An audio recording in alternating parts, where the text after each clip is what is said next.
I am the oldest daughter of 4 children. I'm currently 25, second oldest is 23, third is 20, and youngest is 18. When I was 8 years old, my mom had an affair with a family friend. I, being the oldest, has remembered most of it, and my younger siblings only remember growing up with our parents co-parenting. This has put a strain on my mother's and I's relationship. She cheated on my father, who was battling cancer. She didn't even try to keep it a secret from the kids.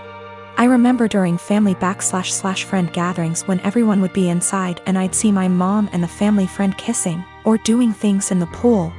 As a kid I didn't understand, but as I got older I realized what she was doing in front of us, and I feel sick. People ended up catching on to their affair years later, and my mom left my dad and started a new relationship with this family friend. They split up shortly after that because he cheated on my mother.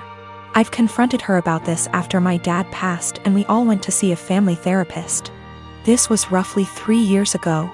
My mom has since remarried to an incredible man, but recently she was out and bumped into this man from her past. They exchanged emails and she confided in me that they have been sending emails back and forth and are planning to meet up to chat and catch up. I read the messages and it's very apparent that the guy still has feelings. While my mom is trying to make it seem like she's just catching up with an old co-worker. But I know my mother, and I know she is still slightly infatuated with this man, and flattered that he still wants her. I mean, it's been years, why else would you want to catch up? My new stepdad knows about her past, and while he doesn't agree with it, it's been years, he wasn't in her life yet.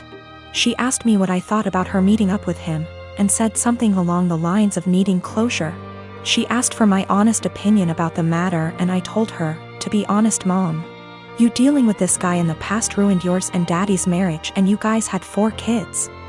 Why you think it wouldn't ruin this one, but why don't you stop being and stop thinking with your and delete this guy's damn email? She cried, said she couldn't believe I just called her and left my house. We haven't spoken for a few days. Today, I got a call from my siblings saying I hurt my mom's feelings and whatever happened between her and Daddy's marriage was between them. I disagree. I had to witness my mom cheating on my father. I watched him die in bed while she was off to God knows where with this man. She asked for my opinion, and my opinion is that she's selfish and who left my dad to die on his own, and she wants to rekindle with this man and possibly cheat on my new stepdad. My son Simon, he is 16, moved out of the room he used to share with his little brother and got his own room a few months back. Ever since, he's been complaining about his mom barging in without knocking and interrupting his sleep and studying. Sometimes when he's changing. I know that she's his mother, but he says he's got his own room and has a job and is learning to become an independent adult, but doesn't feel like his privacy is being respected even when that's his mom. He says he's not a kid anymore and is entitled to at least get a knock on the door before she comes in. He was getting tired of her not listening to him, so he came to me and said, "Dad, you need to help me set some clear boundaries with Mom." So I spoke to her about her need to knock before entering Simon's room. She was like, "What? And no, we're family, not strangers. Do you really expect me to foolishly knock on the door 5 times a day? That's ridiculous. Also, the knocks doors in their own home?" I told her my family, for instance. She made a face, then went on a rant about how my family hate each other's and the way they treat each other's like they were strangers is shameful. I told her family or strangers, it's about respecting one's privacy. We had an argument about it, and I told her if she wasn't going to stop with the barging and refuse to knock on the door before entering, then our son will get a lock. She did it again at 11 p.m. She barged in when our son was asleep. He jumped up because he got scared. Once he told me this, I told him to go ahead and get a lock and pay for it with his own money. There was literally no other way. My wife saw it and got upset, and my brother was visiting when she was raising her voice at me if I really went ahead and got a lock for Simon despite her disapproval, and said that I caught her off guard and it's not okay.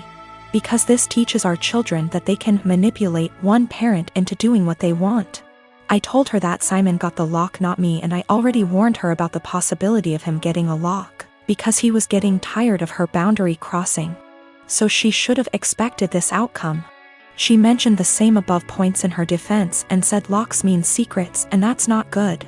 My brother was sitting watching while she was complaining. She began chewing him out when he asked her to let Simon keep the lock and said it wasn't a big deal. She stopped talking to me and Simon till we removed the lock, but I've no intentions on doing that. My husband Nick was married to his first wife Vanessa for 5 years, and they had 2 amazing kids, Luke and Lila. Sadly, Vanessa died in an accident 11 years ago when the kids were very young. I started dating Nick 8 years ago, and we started off very slowly for obvious reasons. Nick has always been a little more distant than anyone I'd ever been with. But he and the kids lost Vanessa so young that I understood it. After 3 years of dating, Nick asked me to marry him and I moved in. I've always had a really great relationship with Luke and Lila, and they were happy for me to marry their dad. I had wanted an actual wedding, nothing big. But Nick really didn't want one, so we got married at the courthouse with just Luke and Lila present. We had a really fast engagement, but it worked for all of us. I have loved being Luke and Lila's stepmom and officially adopted them after I found out I was pregnant with our son, Casey. The kids have been so great with Casey and help out so much. Nick was wonderful during the pregnancy and had always been a really loving dad and husband. But Nick has been pulling away a lot the last few months. He's been even more distant than usual and working late nights and going away with friends almost every weekend. I've tried talking to him, but he's been impatient with both me and the kids. I found out I was pregnant in June and am now 21 weeks pregnant with a girl. The kids are excited to have a little sister, but Nick just seems so indifferent to everything and everyone. He's been missing soccer games, Lila's birthday, doctor's appointments, etc. Casey is too young to notice, but Luke and Lila are so hurt by their dad's absence. These kids are so good and they lost their mom so young, and I'm infuriated that Nick is ignoring the kids like this. Last week, I finally sat Nick down and told him that he needs to stop disappearing and be more present in our lives. We're going to have another child soon, and before we know it Luke and Lila will be grown up and going to college. After an hour of arguing, he screamed at me that he wished Vanessa was still alive and that I had switched places with her and died instead. He also threw in some awful comments that I need to stop pretending I'm Luke and Lila's real mom and that I'm only half the mom Vanessa was. The final straw was him saying that he never even wanted any kids with me, but did it so I'd keep busy and leave him alone. I'm so beyond hurt right now. I know I'm just his second choice. But I've always tried to honor Vanessa and tell Luke and Lila how lucky they were to have her as their mom. I love all of our kids more than anything, and I'm just so heartbroken. Nick barely pays attention to Casey now and doesn't even acknowledge the pregnancy. He somewhat apologized this weekend and took all 3 kids to lunch, but he won't even look me in the eye. He seems like he wants to talk, but he doesn't say anything, and I'm too upset to even be near him. I'm not sure where to go from here. Honestly, I can't even be around Nick right now, and if there weren't any kids involved, I'd leave and never look back. I'm not sure if he's cheating or the thought of a 4th child is stressing him out. But I'm devastated and not sure how or why I should save this marriage, besides doing it for the kids.